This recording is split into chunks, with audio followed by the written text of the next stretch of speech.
Welcome to the Unique Perspective Show. How are you? Amazing. How are you doing?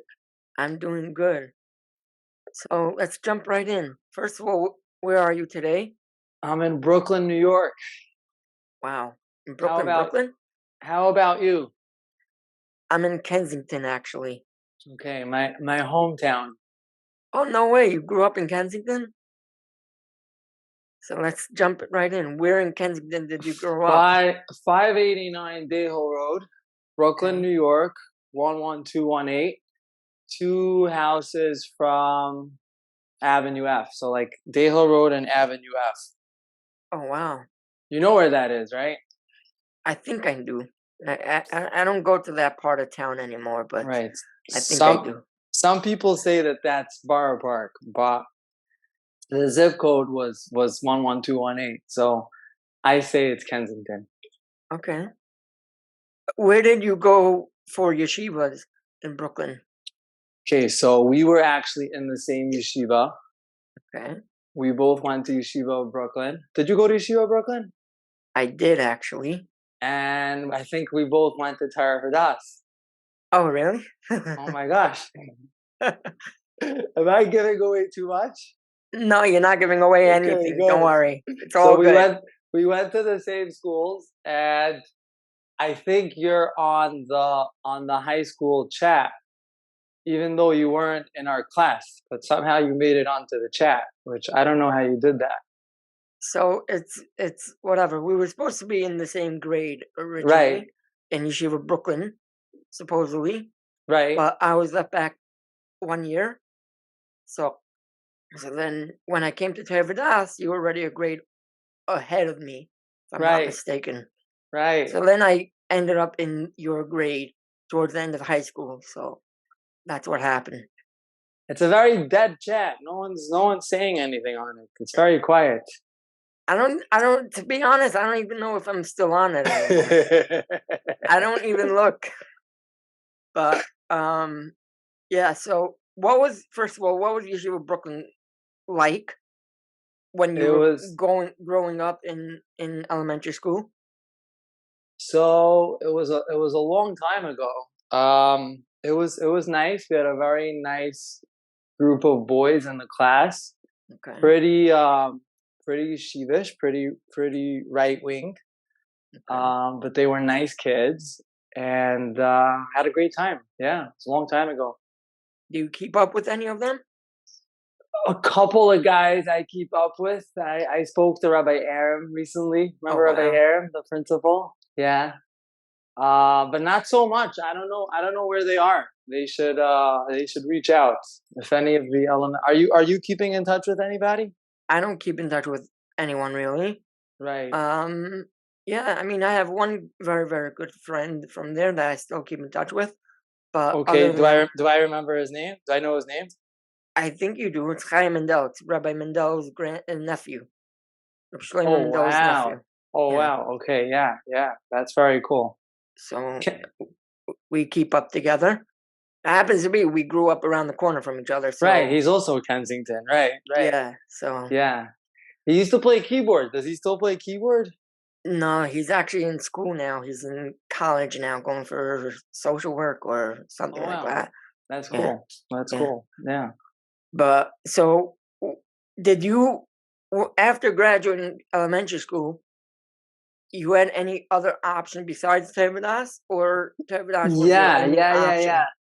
Yeah, the And hater didn't how did the Tevedas get to you? the hater didn't want me Okay. because there was a special list of they would get a list of the best kids from the class, and those kids would go to the hater, and I didn't make it onto that list, so Oh, they wow. didn't want me. Okay. And but I went for an interview there, and Chafetz Chaim was on my radar, but I didn't end up going. I don't think I even went for an interview. Okay. And Tarvadas was good. It was near my house. It was more like middle of the road. They had a good English program, Mr. Schwecky. So I went there. Name drops. Name drops. Mr. Schwecky. Yeah. Yeah. I Did love you, your background. This is so cool. Is this an actual background or is it a it's green screen? It's a green screen. it's a virtual background. Very nice. Oh, it's a Yeah, Zoom background. Right, yeah. right, right. Very good. But did you go to Tevidas with any friends, or you No, what? no friends. No friends. So was it hard for you, or was it not hard? It was a little hard in the beginning. I think the first year I was a little bit more quiet, Okay. trying to find my people. But I ended up making very good friends in high school. I had a lot of good friends in high school, and I'm still in touch with a lot of them today. Really, really good guys. Okay. Yeah. So after graduating Tevidas, what did you do?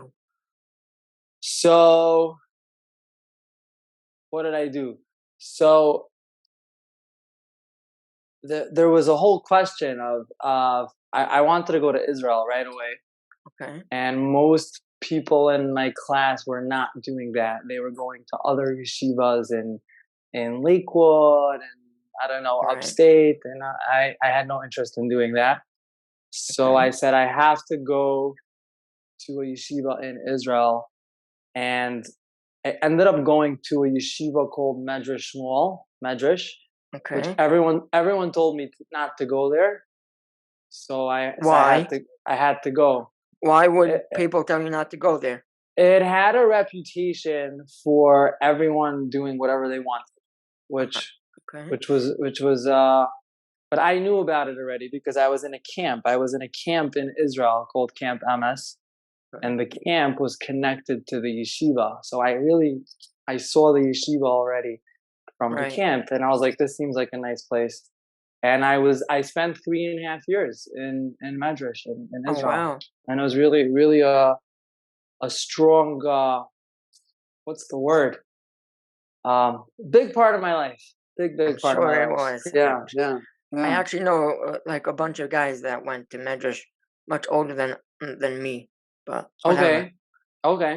Um, so after 3.5 years of in being in Medrash, you came back to America, I'm assuming, or you. Yeah.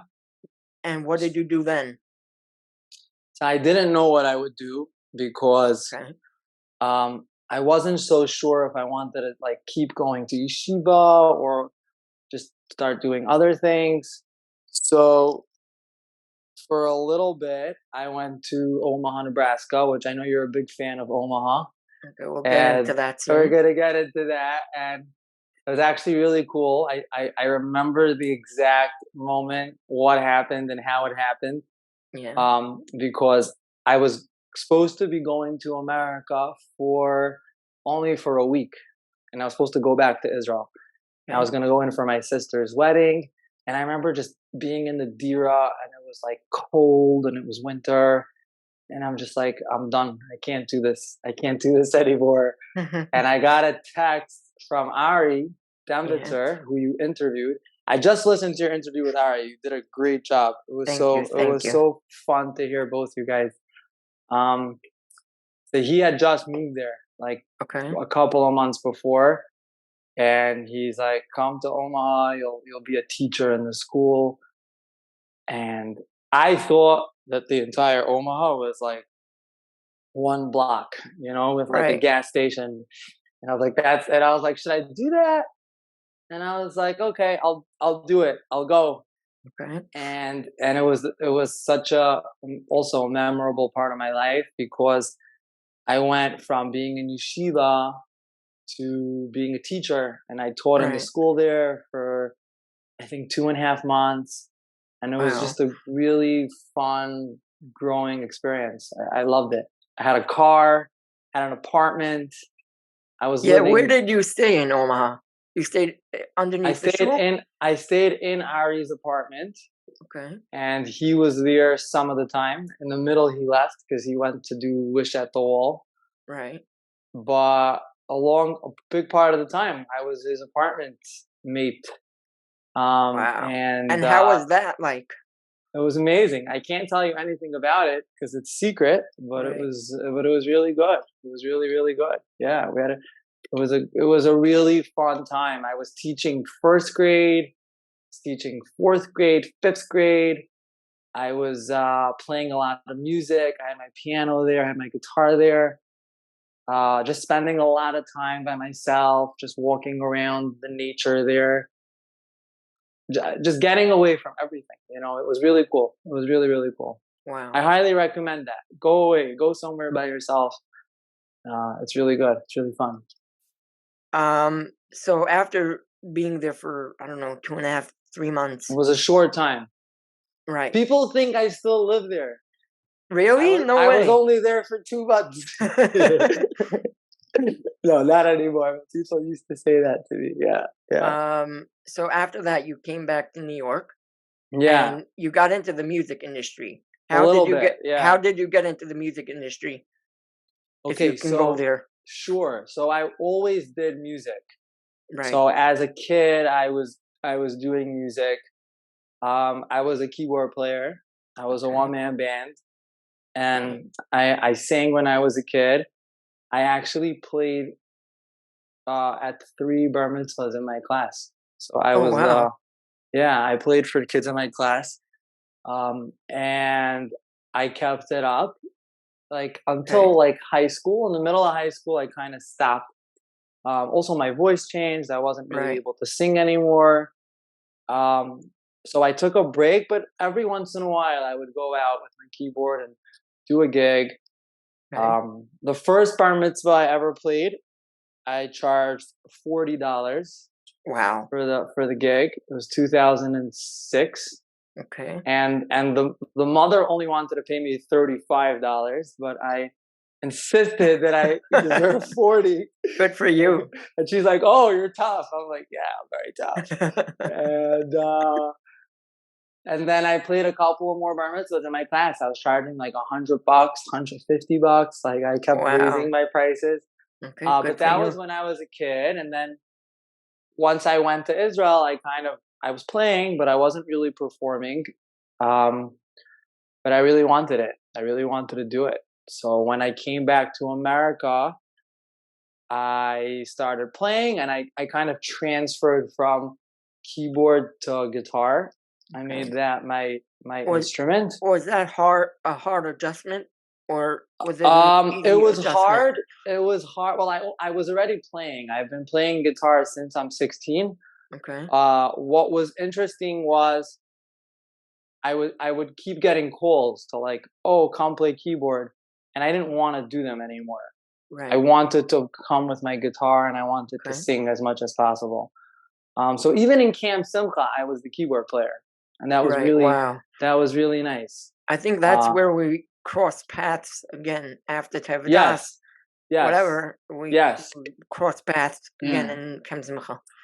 But go ahead. Yeah, me and you have been crossing paths since the beginning of time. Yeah, it's crazy. Yeah. So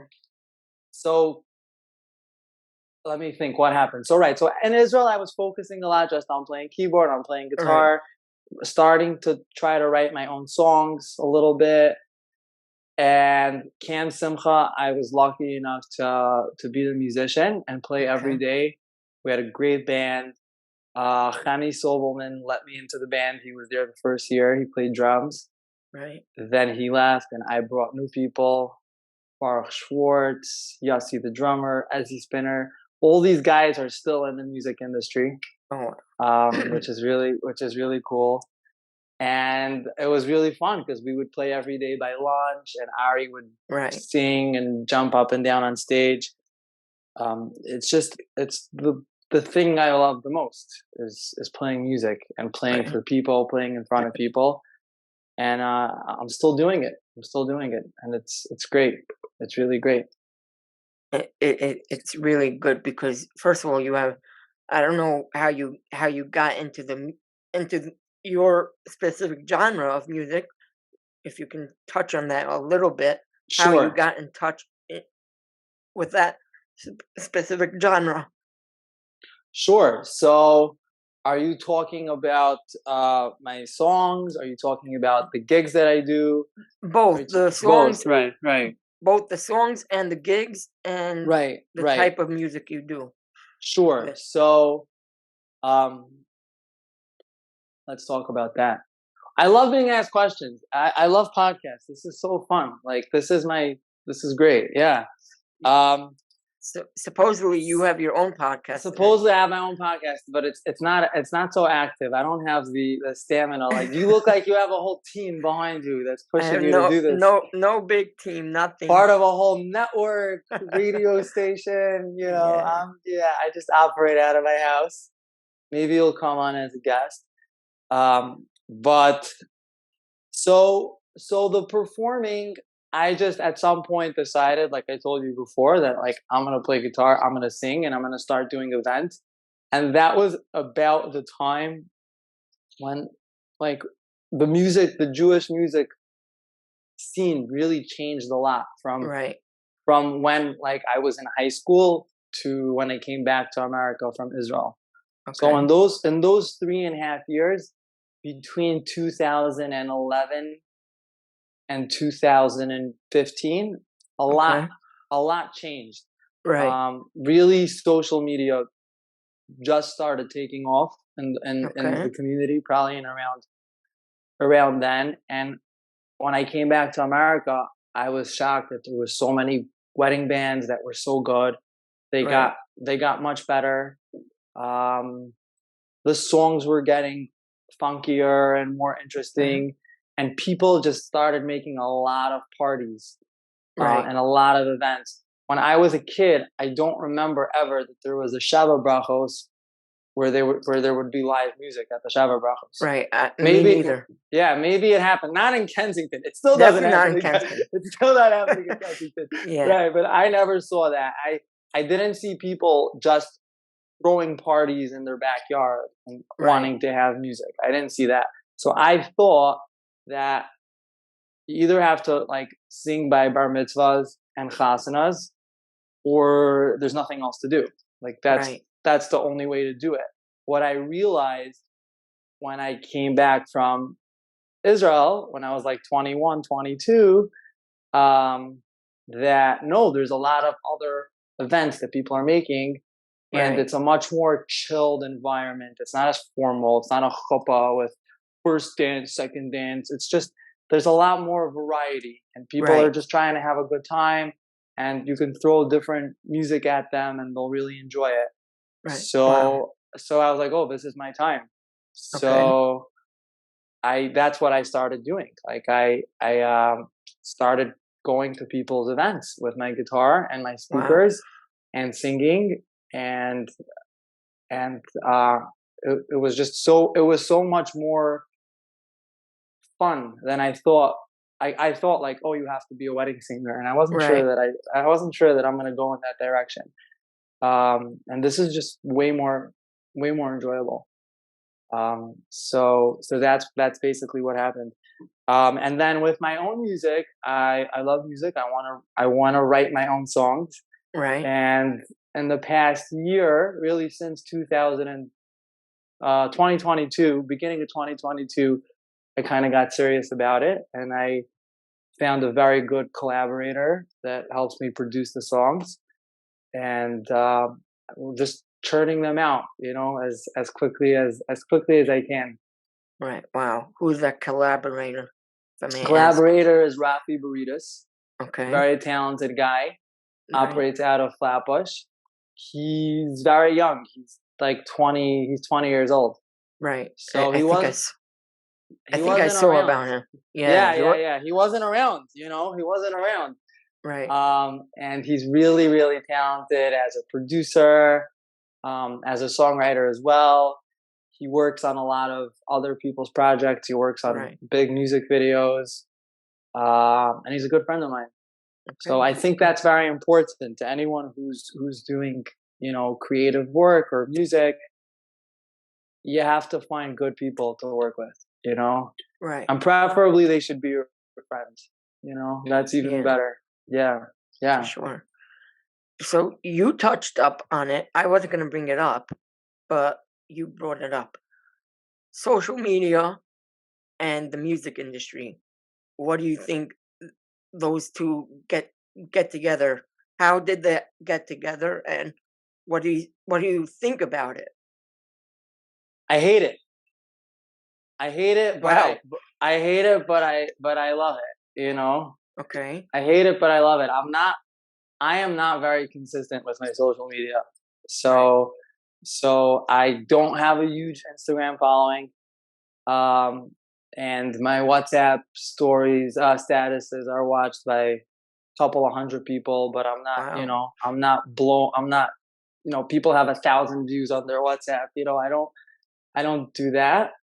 I think social media is very good for musicians. I think Okay. people are scrolling through their phones all day, and Right. the only way to get their attention is to put something on social media.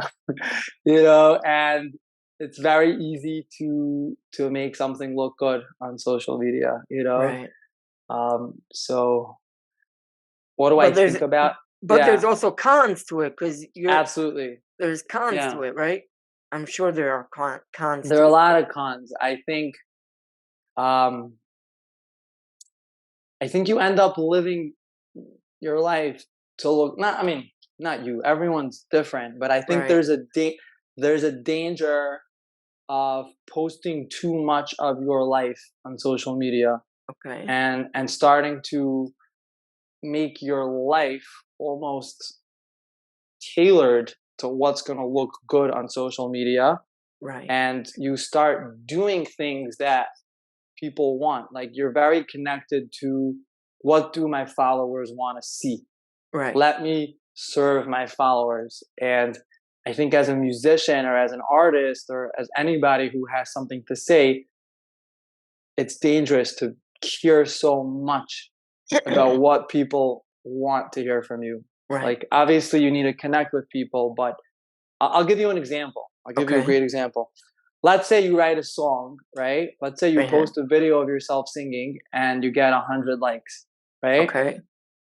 And then in the next video, you don't have a video of yourself singing, but you're just holding a cute baby. Right. And everyone's like, Okay. oh, wow, that's such a cute baby. And now instead of having 100 likes, you have 200 likes. Right. So you're like, oh, people want to see me with my baby more than they want to see my music. And you start just being that guy. Look, here's my baby. Here's my Right. baby. And you start doing things that are not even connected at all to what the point of you having your social media was. Your social media Right. was to promote your music. And now you're just doing Other unrelated stuff. things. Right. Yeah, just because, oh, that's what people like. That's what people Right. like. So I think that's dangerous. And everyone has to figure out for themselves how they're Right. going to deal with that. Yeah. What do you So, think? what do I think?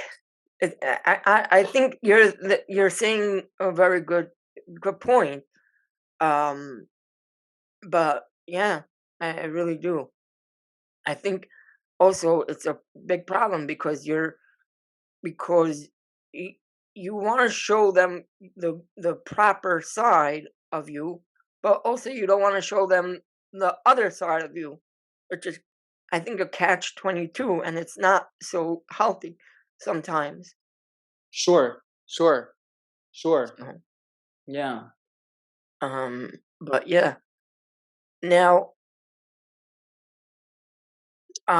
so you came back, started doing gigs and music and all that stuff. Then I guess I don't know how, but I guess you met your wife somehow. How did you meet Somehow, your How did you meet your somehow, wife? it was a crazy party, and I saw her across the room. No, I'm joking. So I actually, well, you know how I met my wife. I do not You don't know actually. how I met my I wife? do not. Okay, okay. So I'm sorry. my wife is Mimi Friedman, and Right. I'm a big fan of hers. We're And all big fans we're of all hers big here. fans of hers, exactly. And she was actually, well, you know that her older sister Fagi is married R- to Yaakov Jaidal, who I was friends Right. with. Yeah. So it was a shidduch date. I Really? Wow. I drove up to her house in my 2004 Toyota Camry, Wow. and it was 2017, so Right. it wasn't so bad. But yeah, we Yeah. still have that car though, but we have another car also. But we also have Okay. that car. And it was approximately 6 years ago, and Wow. we just went on a bunch of dates, and I was the first guy she went out with. Wow. So I snagged her before anybody else, and then she said, "Okay, I'm going to Camp Hask for the summer." She wanted to be a Wow. counselor, and I was like, Okay. "Oh, so now I have to drive for 2.5 hours to see you?" Which made Right. it a little bit more challenging for me. Okay. But it was great. We got married in October, a few months after we met, and I guess we got engaged a few months after we Right. met. We got married a few months after that, and we're a happy couple. Thank God. Wow. And so she's very big into social media. She does. I don't know what she does.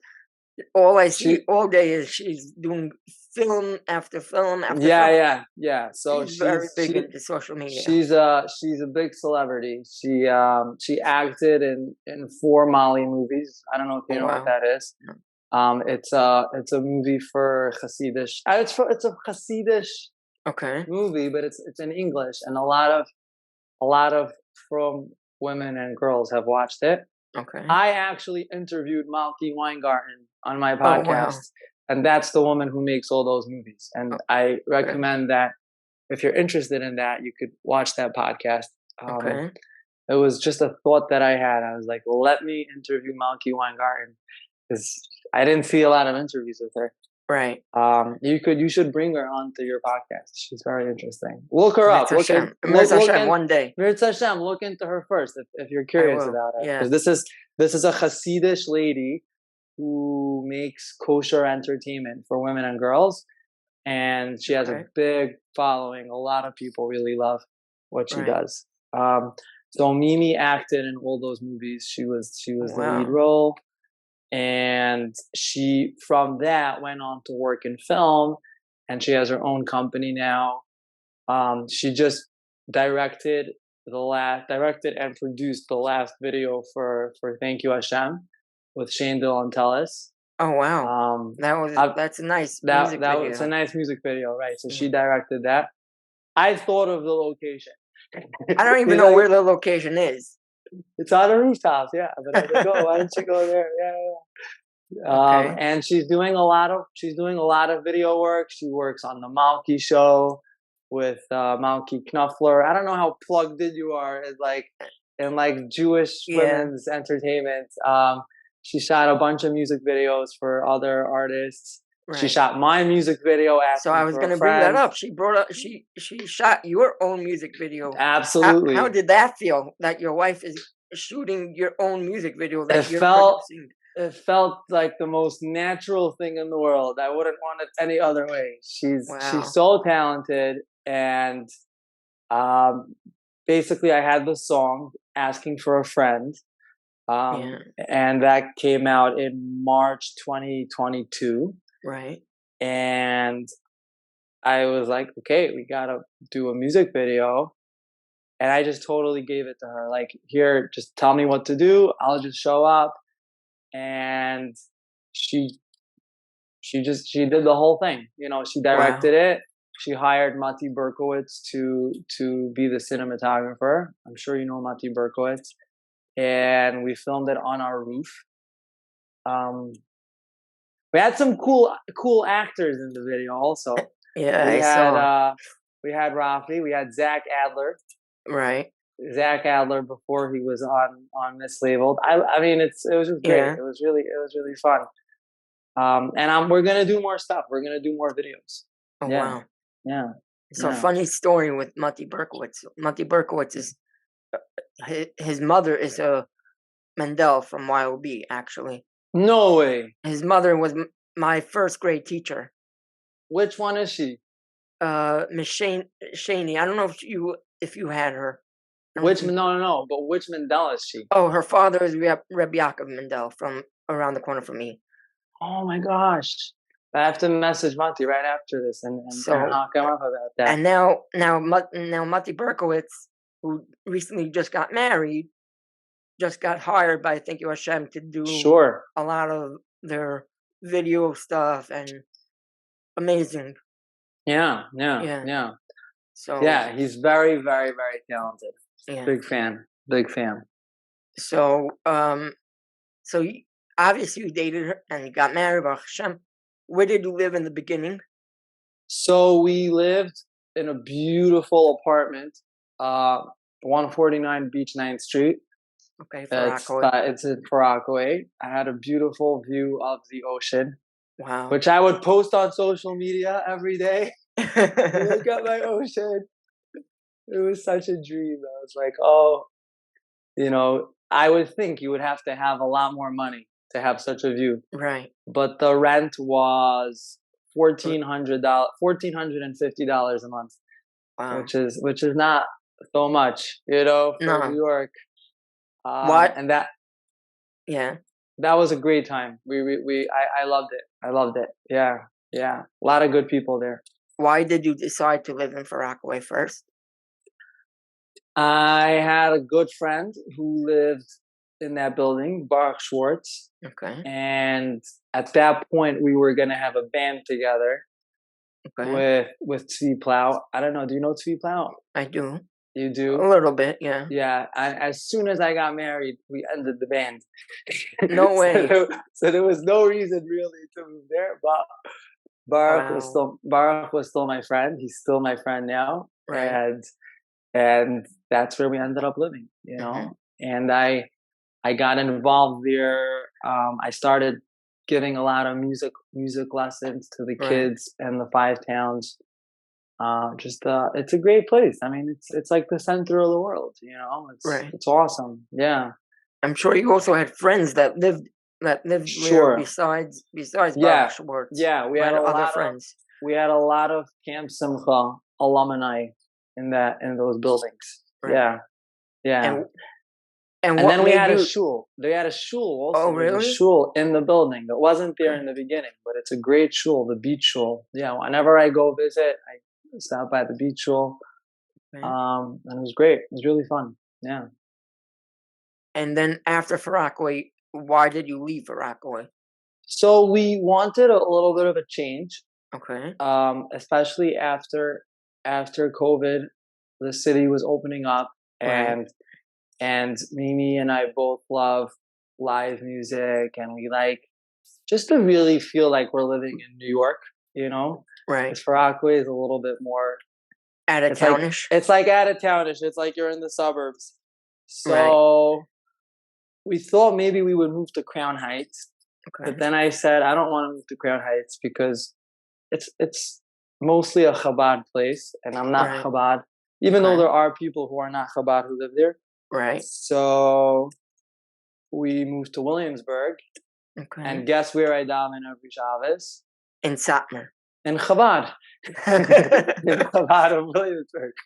Right. So I ended up being more connected to Chabad by living in Williamsburg than I would maybe even if I lived in Crown Heights. Right. But it's really cool. It's really fun. We have some really nice people here. A lot of other musicians, filmmakers, even like some actors who come to the show. Wow. It's a very eclectic crowd, and I feel very at home. Wow. Yeah. Yeah. So you touched up on it. You actually when you lived in Far Rockaway, you gave music lessons to kids. What was that like, and did you like doing music lessons? Or I really liked it. I still have a couple of students there, and I try to see them every week. And sometimes I can't go because it's a far drive, and I have gigs that I have to go to. But there's busier seasons and slower seasons, so I really try to keep up with a couple of them. It was really amazing because when I got married, I wasn't doing a lot of gigs. I was just starting, and I needed to know that I'm gonna earn a certain amount of money, to pay my rent. Right. And people reached out for music lessons. A couple of people helped me get started, and word got out. And I was teaching piano, guitar. I think at my peak, I had like over 20 students a week, Right. which is a lot because you can only do it in the evenings and on Sunday and on Right. Friday. So every day I would squeeze in as many people as I could. Wow. And some of my students are, became really good musicians. One of them is actually like he does a lot of gigs now as a guitarist and like he sings. So some of them I really have a lot of nachas. I see, Right. people Wow. really. But I think it's, music. You got to have it to begin with. Right. I don't think anyone could just learn music. Like if you're completely tone deaf, not gonna happen. Right. But it's really enjoyable. I enjoy sitting with people and watching them grow and just working one-on-one with people, Wow. just like we're talking one-on-one. I Right. love one-on-one interactions in general. Right. So it's a good part. It's a good part of my life. So, do you still give them, or in A Williamsburg? couple. So all my students are still on the 5 towns. I don't teach got it. anybody. I don't teach anybody in Williamsburg. There's probably more music teachers than music students in Williamsburg. Oh wow. a lot of musicians here. Yeah. Yeah. So what do you do on a regular day if you have no gigs? What do you do? So first of all, I have them. Second of all, I work on my own music. Okay. I'll be Right. writing my own stuff, or I'll be going to Rafi and Right. Flatbush and we'll record there. Or I'll be practicing or Right. learning. I'm always trying to learn more songs also to play at the gigs. Right. I want to have I want to be able to make everybody happy. Right. So I'm always pushing myself to learn, more Hasidic songs, more Hebrew songs.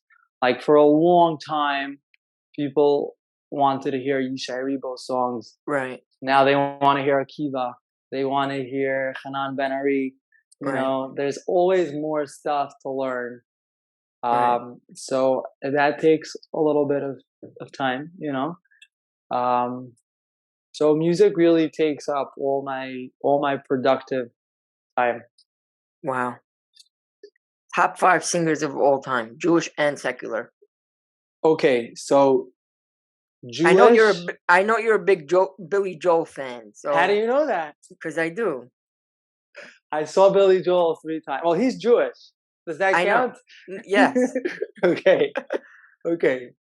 I could go more than 5. Billy Joel, I got to see 3 times in Madison Square Garden. Wow. The first time I went myself, and I got the best seats just by myself. Wow. It was amazing. I love Billy Joel. He's so good. Oh my gosh. Paul McCartney from the Beatles. Right. I love Paul McCartney. Actually, funny story. So I got to see Paul McCartney. I got to see him live in Philadelphia. Like I went with Benji Weintraub. Remember Benji Weintraub? Yeah, of course. Yeah. So I went with him. We saw Paul McCartney. But I was giving guitar lessons to this boy in the 5 towns. Yeah. And he told me that somehow he's Paul McCartney's cousin. because Okay. Paul McCartney's wife is Jewish. Okay. And basically he told me there's gonna be a wedding tonight in the Sands. And Paul McCartney's going to be at the wedding in the Sands. And I didn't believe him. I said, there's no way Paul McCartney, who's the greatest musical legend of maybe of all time, maybe really of all time, he's been a rock star for the past 50 years of his life. There's no way he's going to be in the Sands, in Long Beach. So he's like, no, he's going to be there. And then he actually, the boy called me from the Sands. He's like, why don't you come? Paul McCartney's here. But I didn't go because I got to see him at a concert. What am I going to do? Like, people do that to him all day, every day. So I didn't go, but maybe I should have gone. So for sure him. Which other singers do I love? Leonard Cohen. He's Jewish, Love him, adore him. I really like Mordechai Shapiro as Okay. a singer. His voice and his stage presence and his dancing and his charisma and just the way he nails everything that he needs to nail is phenomenal. Okay. I think he's great. I got to see him a couple of times, like during COVID. He was doing like these live stream concerts where there was no one in the audience. Right. Like they were shooting this like in a warehouse, Wow. with Freilich band. So I got to just watch him sing to like 4 people, and it looked like a concert because he was, Right. he's phenomenal. I love him, and I like L11 actually. I like L11. So I wanted to bring that up because you and L11 do a lot of the similar things, like the same gigs, the same type of music that you guys put out. So how does that work? Is it a conflict of interest between the two of you, or do you guys speak on a daily basis and figure out what you're doing and singing or coming out with? So he's definitely very popular and much more well known. I don't know much, but he's more well known, and I love what he does. I think he's phenomenal because he's able to go to an event and be at the center of attention, and then also not be at the center of attention at different parts. And I think that's important. People don't want to have a Shava Brachos where, someone's going to sing in their face for 3 hours and they just have to give them all their attention because they don't want to do that. They want to have both. So I really like what he does. And I kind of learned from him how to, how that works. Can I just say a little something that will blow your mind, actually? Sure. About L11? Sure. I don't know if you know this, but I'm going to spill it out right here, right now on this show. He's sitting right next to me. L11 was in Camp Simcha before L11 became L11. Really? Yes. I had no idea. Yes. That's very cool. No one knows that. No one knows this. L11 was in Camp Simcha as a counselor before he became L11. How come no one knows this?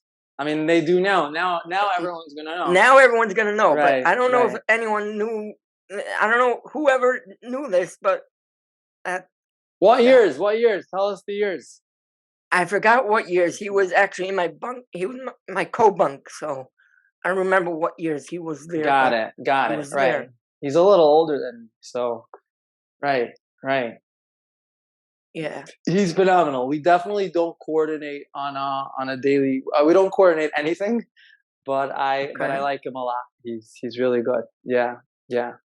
But thank God it's there's a lot going on, and he can only be in one place at one time. Right. That's true. So he's a really great guy. Yeah. Top 5 songs of all time that you like. Ooh. Okay. This is hard. This is very hard. I'm not going to say top. I'm just going to say songs it could be Jewish or non-Jewish. I understand. So I'll just say songs that come to mind right now. Okay. Could be if you ask me in an hour, I'll say different answers. Right. I really like Deaf Man in the Stiebel. Okay. By Country Yossi. I've been singing that song a lot recently at events. I really like that. And then I also really like It's Time to Say Good Shabbos. Okay. By both of those songs. Obviously the Country Yossi song is about a man who passed away. Right. But somehow I feel like It's Time to Say Good Shabbos is also about someone passing away, even though it's not. Right. But It's Time to Say Good Shabbos. It's like, and my grandfather passed away recently, and I was very close with him. Okay. Obviously, everyone loses their grandparents. Right. It's part of life.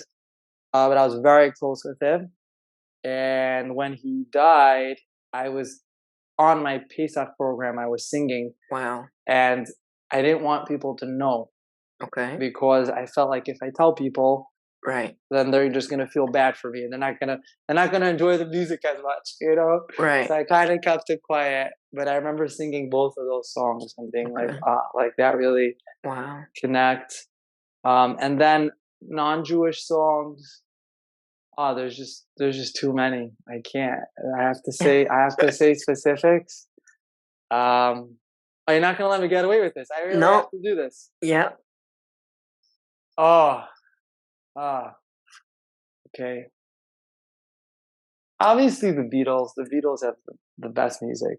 Right. The Beatles have the best music. You should have given me these questions beforehand. Top five. I just thought of the question now. Top five. Stevie Wonder has some incredible music. As by Stevie Wonder, beautiful song.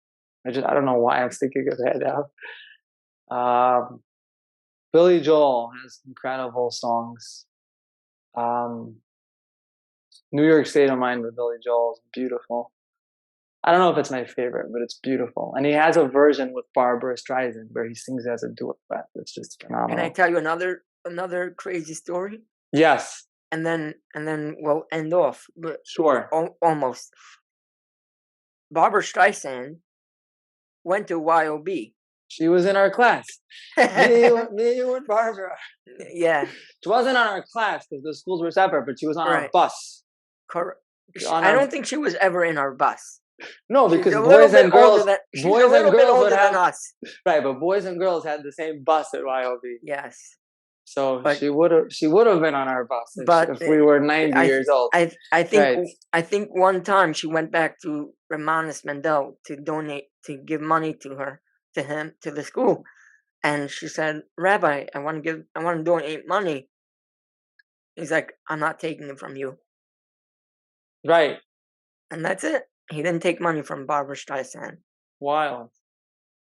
I heard this story. Yeah. Maybe we can go get it from her. Maybe we'll say, "Listen, we'll take it." Wow. The most influential person that you look up to today. Oh yeah, I don't want to say the most influential. My wife, for sure. My wife. Famous person? Yeah. Besides your wife.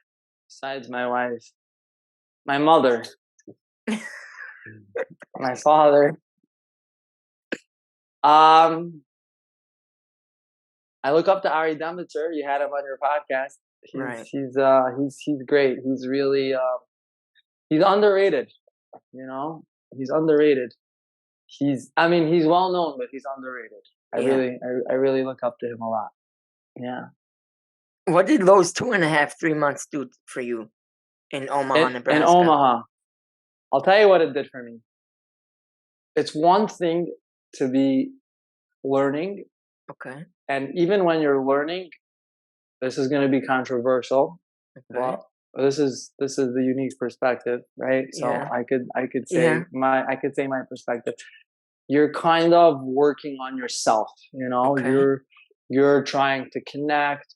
You're trying to become a Talmid Chacham. You're working on your spirituality, and it's almost like you're in a store and you're buying things. You know, you're trying to. It's like going to school. You know, you're running a business, and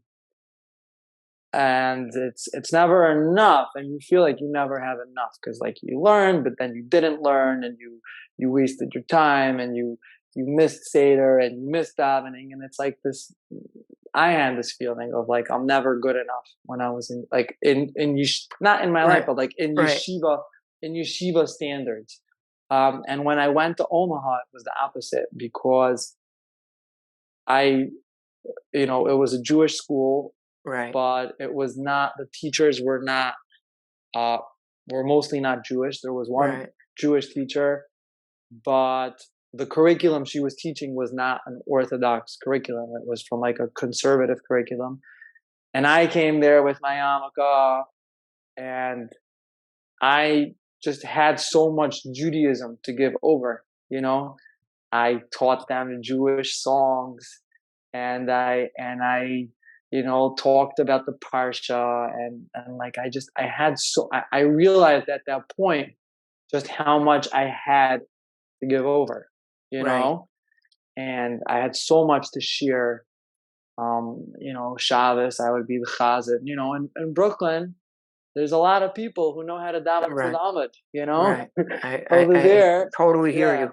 yeah, over there, I was like, oh, like I really have what to give with my Judaism. You had a big achrayus on you, meaning Yes, to say. yes.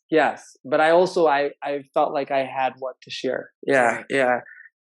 I kind of feel like that even a little bit in Williamsburg now, also, Okay. because it's a In what smaller. way? Because the community that I'm part of is a smaller community, and Okay. not everybody has a yeshiva background. Okay. But I do, you know. Right. So anyone who goes through yeshiva, you realize like you have a lot of valuable stuff, to teach other Jews, and that's something we forget, when we live in New York Right. or in Israel, in any like very densely from population. Last question. Where does Binyomin and Mimi Lerner want to live after Williamsburg, and do they end up planning on moving to Israel, making Aliyah? That's a great question. Why did you? Does everyone get this question? No. Okay.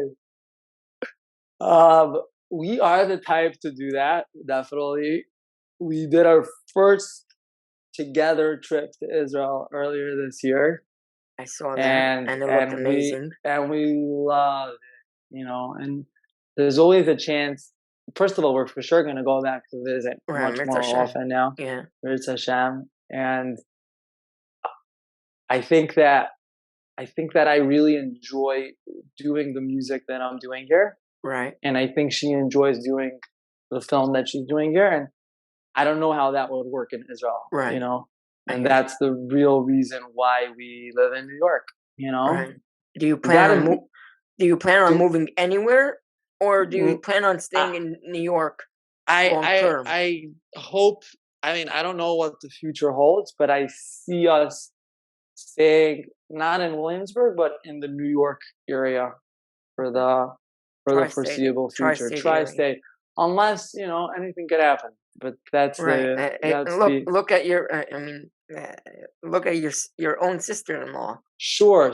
And I have a brother who also lives in Florida, but it's different industries. Right. I hope that I can continue doing music, and the majority of the work seems to be here right now. Right. Even though at this point there are some musicians who, like some Jewish musicians who moved to Florida, Right. and they're doing it full time in Florida.